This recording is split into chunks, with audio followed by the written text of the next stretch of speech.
क्रांतिकारी जय भीम, जय भारत, नीला सलाम, जय संविधान, भीम सेना जिंदाबाद, हमारी एकता जिंदाबाद, बहुजन समाज जिंदाबाद।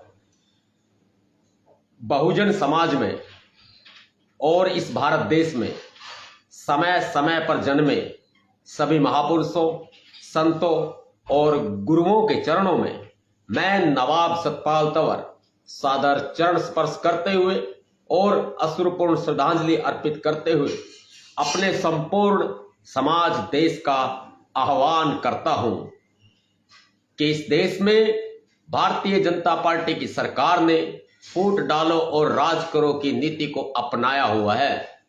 अब सबसे बड़ा सवाल यह है कि भारत देश में बीजेपी के मानने वालों की संख्या भी बहुत भारी है और यहीं अंबेडकरवादियों की संख्या भी कम नहीं है। आज ये जो दौर चल रहा है, यह अंबेडकरवाद वर्सेस मनुवाद चल रहा है। अंबेडकरवाद बनाम मनुवाद चल रहा है। जीतना दोनों में से ही एक को है, या तो अंबेडकरवाद जीतेगा या मनुवाद जीतेगा। लेकिन देश को बांटने की साजिश रचने वाली भारतीय जनता पार्टी बीजेपी की सरकार ने बहुजन समाज को तो बांट ही दिया है, देश की सेना को भी ये बांट देंगे, ओबीसी समाज को भी ये बांट देंगे, सामान्य वर्ग को भी ये बांट देंगे और देश के तमाम चाहे कोई भी हिस्टोरिकल ऐतिहासिक स्थान हो उसको भी ये बांट देंगे या बेच देंगे, क्योंकि इनकी मंशा सही नहीं है। आरक्षण पर जिस तरह से माननीय सर्वोच्च न्यायालय को मोहरा बनाकर भारतीय जनता पार्टी बीजेपी सरकार ने, नरेंद्र मोदी सरकार ने आरक्षण को समाप्त करने की साजिश रची है, यह हम सभी को समझनी पड़ेगी। और यह आवाज नवाब सतपाल तंवर की आवाज नहीं, आप सभी लाखों करोड़ों देशवासियों की, बहुजन समाज की दबे कुचलों की आवाज है, ओबीसी वर्ग की महिलाओं की आवाज है।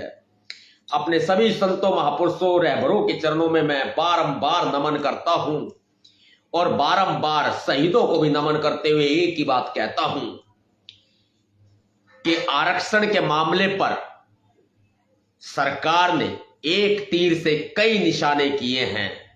सबसे पहले तो एससी एसटी को तोड़ दिया, दूसरा निशाना किया ओबीसी वर्ग को भी निशाना बना के आगे के लिए अपना रास्ता साफ कर लिया है कि ओबीसी वर्ग का भी आरक्षण पहले से क्रीमी लेयर लागू है, अब आगे और नहीं रहेगा।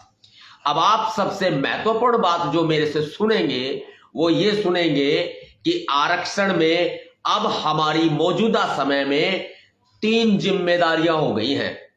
अगर मेरी बात पर आप भरोसा करते हैं और मानते हैं कि सतपाल तंवर सच्चा है, बिना लाग लपेट के स्वतंत्र आवाज की बात करता है और संपूर्ण समाज की बात करता है, देश की बात करता है, तो मेरी बात को समझ लीजिएगा कि 3 जिम्मेदारियां हमारे ऊपर बच गई हैं मौजूदा समय में।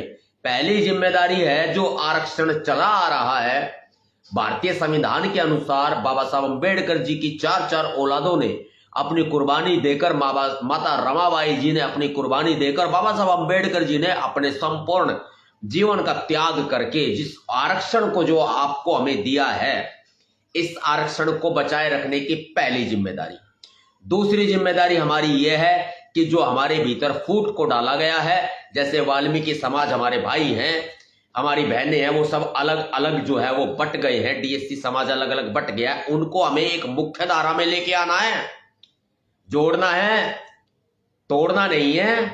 वाल्मीकि समाज चमार जाटों को बड़ा भाई मानता है ना, तो बड़े भाई होने का फर्ज भी हमें निभाना है। और ये नवाब सतपाल तंवर ने तो, आप उठा के देख लो इतिहास, बड़े भाई की भूमिका हमेशा निभाई है। जब भी कोई भी विपदा हुई हो, कोई भी मुश्किलें हुई हो, कोई भी ऐसा वाकया घटित हुआ हो कि भाई नवाब सतपाल तंवर ने बड़े भाई होने की पूरी जिम्मेदारी निभाई है। अब ये तो दूसरी जिम्मेदारी होगी। तीसरी जिम्मेदारी हमारी ये है कि हमें समाज को अंधे कुएं में गिरने से बचाना है। ये समाज अंधे कुएं में गिरने जा रहा है। पहली बात तो आरक्षण पर हमारा स्टैंड कायम है, जो पहली जिम्मेदारी है। जब हम बहुजन समाज के, अनुसूचित जाति जनजाति के सभी जातियां 21 अगस्त को मिलकर भारत बंद कर चुकी हैं। तमाम लोगों के विरोध के बावजूद भी और रोके जाने के बावजूद भी और इस भारत बंद को कमजोर किए जाने के बावजूद भी हम लोग अपने स्टैंड पर अड़िग रहे। माननीय बहन कुमारी मायावती जी का धन्यवाद देते हैं कि उन्होंने हमारा साथ दिया। ये सिर का ताज मुझे नहीं चाहिए, ये समाज को टोपी मुझे नहीं पहनानी, कतई नहीं पहनानी। इस पूरी कामयाबी का श्रेय 21 अगस्त भारत बंद सरकार झुकेगी और 2 दिन बाद बताऊंगा, 2 दिन बाद कि सरकार झुकेगी। पूरे एविडेंस के साथ बताऊंगा कि सरकार झुकेगी। वो मेरी मेहनत नहीं, वो आपकी मेहनत है। वो मेरी मेहनत नहीं, वो बहन कुमारी मायावती हमारी बड़ी है, उनकी मेहनत है। वो मेरी मेहनत नहीं, वो 28 लाख से ज्यादा भीम सैनिकों की मेहनत है। वो मेरी मेहनत नहीं, वो बहुजन समाज के सभी संगठन संस्थाओं की मेहनत है। वो किसी अन्य व्यक्ति ऐरे गहरे नत्थु खैरे की कोई मेहनत नहीं है। बहुत से लोग विरोध करने के लिए आए, हमने कतई ध्यान नहीं दिया। ये तो पहली जिम्मेदारी आरक्षण को बचाना है। दूसरी जिम्मेदारी ये कि हमारा वाल्मीकि समाज, हमारा भाईचारा टूटे ना। टूट रहा है भाई, बचा लो। यो समाज करेगा, यो समाज करेगा। हाथ जोड़ता हूं, ये मेरे हाथ में नहीं, ये समाज करेगा। समाज टूट रहा है।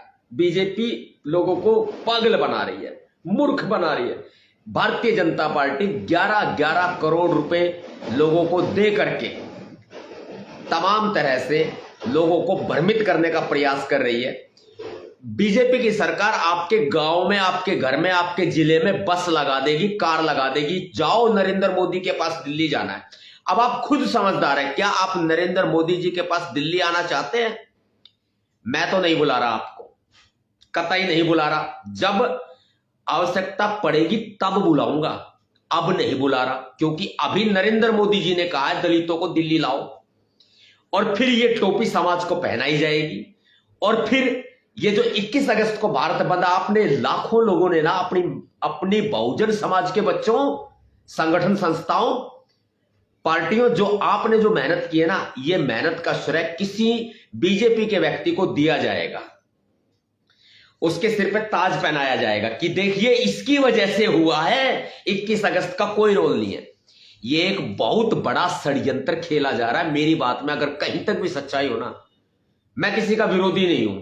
मुझे लोग कितनी भी गालियां दें, क्योंकि मुझे पता है मैं सच्चा हूं। और बाबा साहब अंबेडकर जी ने कहा था, ये मेरे मिशन पर चलना तलवार की धार पर चलने के बराबर है। तो मैं उस पर चल रहा हूं और चलूंगा। तो ये रही हमारी दूसरी बात, बच के रहना, बच के रहना। नरेंद्र मोदी जी ने दिल्ली बुलाया है, आना नहीं, कतई नहीं आना। नरेंद्र मोदी जी 11 करोड़ रुपए दे चुके हैं। नरेंद्र मोदी जी 11 समझते हो, 11 करोड़ रुपए। और नरेंद्र मोदी जी क्या करेंगे कि वो गाड़ियां लगवा देंगे आपके गांव बस्ती में। बैठना नहीं, आपसे भी किराया भाड़ा लेंगे, आपकी दिहाड़ी छूट जाएगी, आपकी मजदूरी छूट जाएगी। 21 अगस्त 2019 को संत शिरोमणि गुरु रविदास जी का मंदिर, गुरु घर बचाने के लिए आंदोलन किया, संपूर्ण बहुजन समाज ने किया, लेकिन 100 लोगों को जेल में डाला गया। ये हम नहीं चाहते दोबारा से ये घटना दोहराई जाए, हम नहीं चाहते, कतई नहीं चाहते। फिर दूसरी बात आ जाती है, जो तीसरी जिम्मेदारी है। तीसरी जिम्मेदारी, हमें समाज को अंधे कुएं में गिरने से बचाना है। मान्यवर साहब काशीराम ने कहा, आपका चमचा युग आ रहा है, चमचा युग, और चमचा युग से बच के रहना। तमाम तरह की मुश्किलें आती हैं यार, हमारे तक आती है, आग की तरह आती है, झुलसा देती हैं। हम नहीं उन मुश्किलों से घबराते, हम नहीं टूटते, हम बीजेपी से बिकते ही नहीं।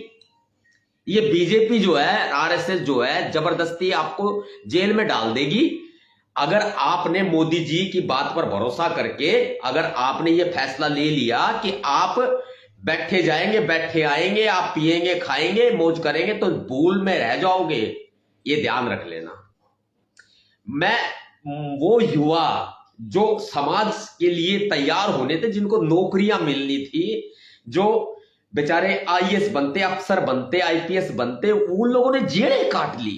21 अगस्त 2019 को, 2017 में सहारनपुर के कांड में, दंगे में लोग हमारे पास पीड़ित बन के आते हैं, पीड़ित बन के कि मैं पीड़ित हूं, जैसे कि सहारनपुर पीड़ित फॉर एग्जाम्पल, हमारे पास पीड़ित बन के आते हैं, लेकिन कब बीजेपी उनको ताज पहना देती है, कब समाज का बाप या ठेकेदार बन जाते हैं, हमें पता ही नहीं चलता है।